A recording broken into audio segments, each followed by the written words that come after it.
This is the hometown of Kamala Harris. Would you guys suggest other Americans to vote for Kamala? Yeah. Why would you suggest other Americans to vote for Kamala Harris? Well, I'll take that back because I ain't even voting for her, so I wouldn't even suggest somebody else to vote for her. So, If you were to vote, who would you vote for? Donald Trump. Me too. Trump, my president, man. Okay, so you guys. Well, as you can see, the Democrats are no longer getting blind loyalty from the Democratic Party. And the younger people are starting to kick up dust, man. They start to ask questions. And when they start to ask questions, a lot of the Democrats get upset, especially the elder ones. But like they talk, they like to talk to us as if we're stupid, as if we don't understand what's going on. We don't know anything, right? We don't know policies. We don't understand how voting blocks work. And that's just not true. That's far from the truth. When you look at them, you never ever see them bring anybody from any FBAs up there that's grassroots, because they do have FBAs up there, but those are the ones that's still on the plantation. They don't bring the grassroots up there to ask questions to see what we know, right? They don't do that because it will go against their agenda and it will further embarrass them.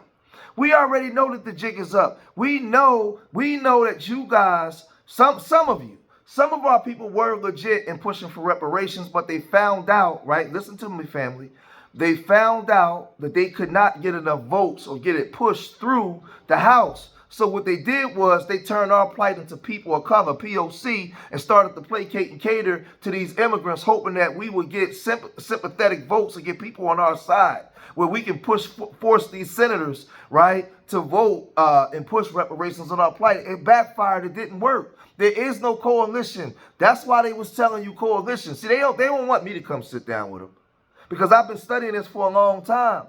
Right? I understand what's going on behind the scenes outside of us just saying that we want to check, right? So you had a National Action Network. They had an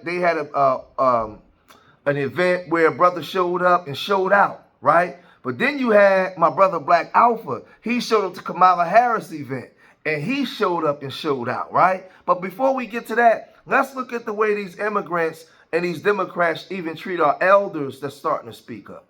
With women of color, African American women, we do not have a problem with persons who are legal and they have their legal citizenship. Excuse me. Ask this young lady to show you her citizenship.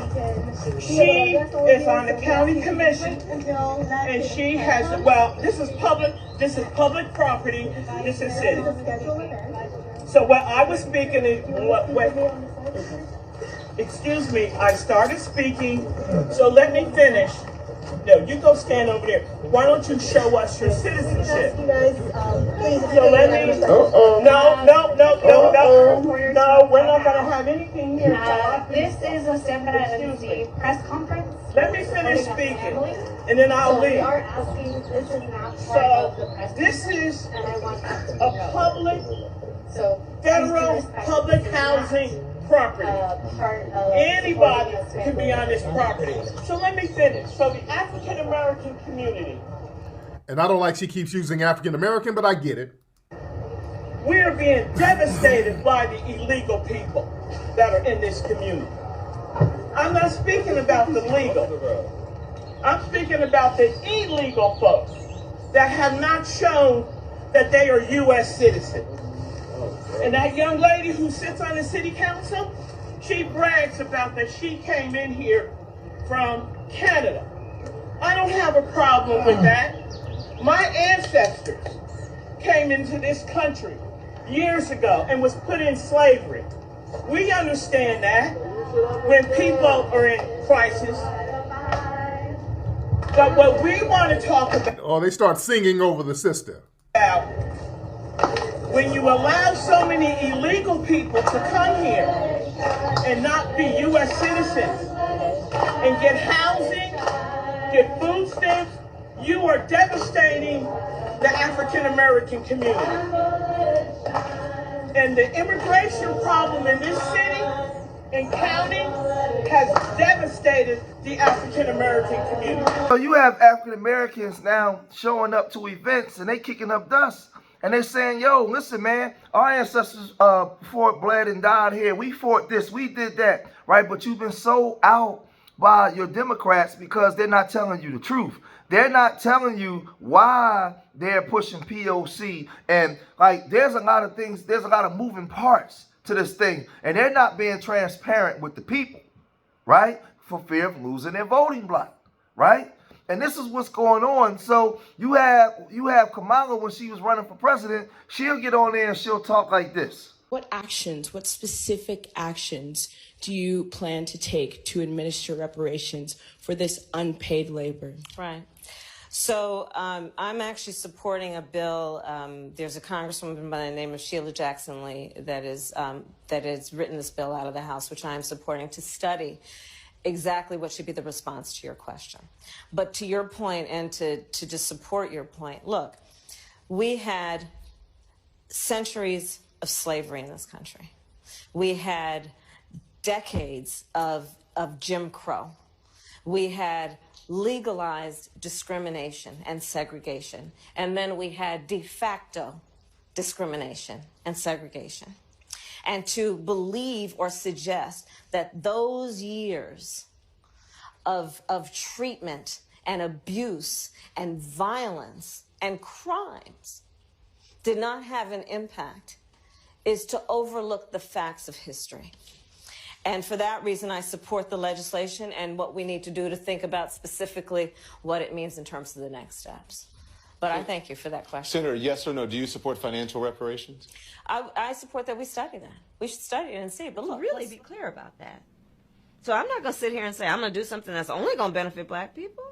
No. See, they're going to continue to keep giving you the runaround because they know that outside of black Americans, the other minority group coalitions do not support reparations for us. Latinos are not rocking with us for reparations. Asians are not supporting us for reparations, right? Other white Democrats, the majority of them do not support reparations for black people. So they know that they can only go but so far before they alienate their voting base. They're not going to do it. Those people in the House, they don't want to alienate their base. They want to keep their chair. The senators. It's not happening, right? So all they do is they come to appease you. They tell you, well, I'm voting for a study for reparations, and that study will be there for the next 17,000 years. They'll never get nothing done. So now because of that, you have a group of younger people now, they're tired of it. They're showing up to events and they're talking like this. You are gifted. You are important. You matter. You come from people. There is pride. There is pride. On behalf of foundational black Americans, we demand cash payment reparations, Kamala. On behalf of foundational black Americans, we demand cash payment reparations. You're not going to use our ancestors' legacy to give money to illegals, immigrants. We're foundational black Americans. We built this country. We're not voting for you. We're not voting for the Democrats. And we're not voting for anybody until we get paid. Remember that. FBA. Turn around. FBA. Cash payment reparations. Go. We're walking. We're going. Let's go. Reparations. So Democrats are starting to hear the noise, right? And now people like Kamala's changing their stance. She's coming to the National Action Network and she's making statements that she never made before. Because see, she learned from her last running for president, the last election, where she said, I'm not going to do something just for black people. Her people was in the back probably like, why you say that? Like, that's a no-no. Like, you just messed up the whole campaign, dummy. Right? So now she's taking a stance and she's talking like this. The last point I would say on this, Rev, and I think I know it's a bit controversial, but here's how I feel about this. You know how I was talking earlier about how people are so transactional? I think we need to be transactional voters. I think, yes, it is right when we are trying to get folks to register to vote and to go vote, and it is absolutely right that we remind everyone of our history, especially when they're trying to erase it. We remind people of the lives, the bloodshed on the Edmund Pettus Bridge, the sacrifice of those young people at the lunch counter, the assassination of Dr. King. There are so many things that we must remember about history so that what compels us to vote includes not only our civic duty, but honoring the ancestors. Yes, and here's what I'm suggesting in addition. Get yours. Vote and say, I'm voting because I expect something out of this. You're not going to take for granted that I'm going to vote because I'm a good citizen and it's my civic duty to vote, so that you don't even worry about whether you're producing what I need because, oh, we can count on them to vote because they remember the Edmund Pettus Bridge. I'm saying it's okay to also give people permission to be transactional and to say, if you're going to get my vote, this is what I expect. I'm going to vote because I expect to get something out of this. I'm going to get mine by voting. That's what I would offer. I think it's okay to give people permission to be transactional voters. And she's telling you you should get something for your vote. But I'm here to tell you that the majority of W liberals, they ain't supporting reparations for you. It's just not happening. They're not doing it, right? So it will have reparations will have to be on the state level, but you ain't gonna get it even on the state level, because even in the State Department, when you got all these legislators, they're not going to support it. They're not going to support it. They're not going to sign up because they don't see. If you deal with a state like Pennsylvania, the majority of black folks live in Philadelphia and Pittsburgh, out and maybe some parts of Erie and stuff like that. Outside of that, these are all white folks. They're not supporting that. You're not getting nothing passed. So it's just it's hard, right? So Tariq Nasheed, he's got wind of all this, and he's come to social media and he said this. That's the level of disrespect the Democrats have for us, ladies and gentlemen. You see that level of disrespect? These white folks ain't gonna give us nothing. Translation, he already got his little dark money check from the DNC. That's what these people already get, their little money. They get their little money to sit online and sass us.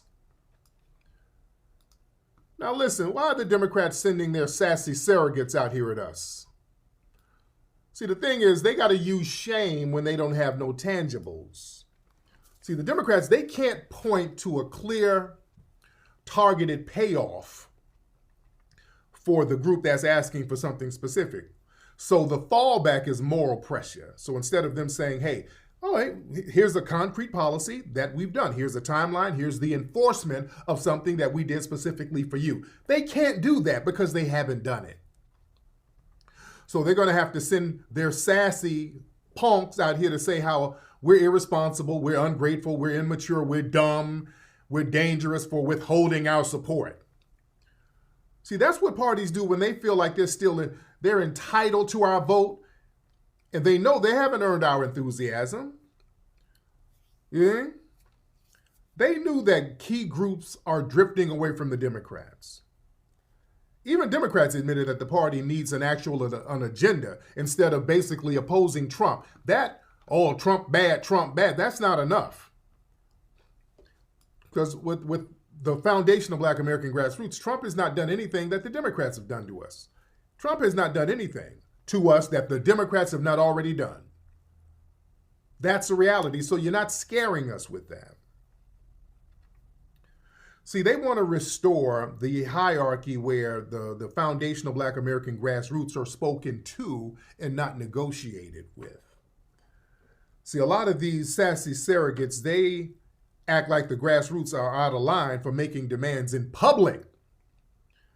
See, that's, the real issue is the party, they're used to certain constituencies being courted and bargained with, while Black voters, when we demand specific things, specific repair, we got to save democracy first and then ask questions later. It's always, hey, don't you ask for tangibles? You see right now, they going to strip our voting?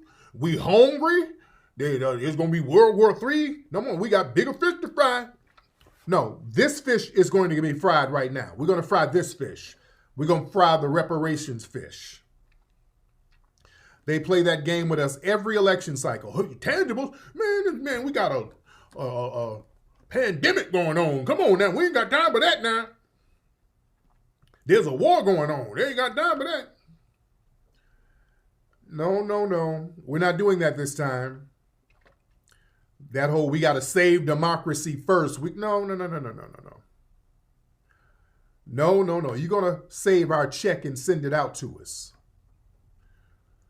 Because understand, a lot of this is not about persuading black grassroots voters. What they're doing, these surrogates, these sassy surrogates, they're doing performative loyalty. They're showing loyalty to the Democrat DNC, to the donors, to the operatives. They get social credit for checking the black grassroots. This is them trying to really audition for more money. That's what Roland and those guys do. Roland, their job is to basically show the DNC how well they can sass us. You understand? So the DNC, they're organizing to attack us, which makes the grassroots more relevant. You understand? That makes the grassroots more and more relevant. Yeah, see, they think that this fear thing is going to work. See, the political parties, they respond fastest to groups who they believe can impose a cost. See, when people can withhold votes, they can fracture coalitions, they can generate bad headlines, they threaten your organizing capacity, move money. See, that's a problem. And the Democrats, they're more willing to soften their tone and negotiate with certain blocks of people while lecturing the grassroots voters. You understand? And it's a new day right now. Because now these disruptions are getting headlines. They don't like that. Because the Democrats, they try to give the impression that they got the black community on lock, and they don't. The Democrats are supposed to have the black community under control, and they don't. They do not. And they confuse criticism with betrayal because they built a coalition of emotional obligation when it comes to us. See, a lot of the Democrat messaging to black voters, it's all about danger, symbolisms, historic loyalty.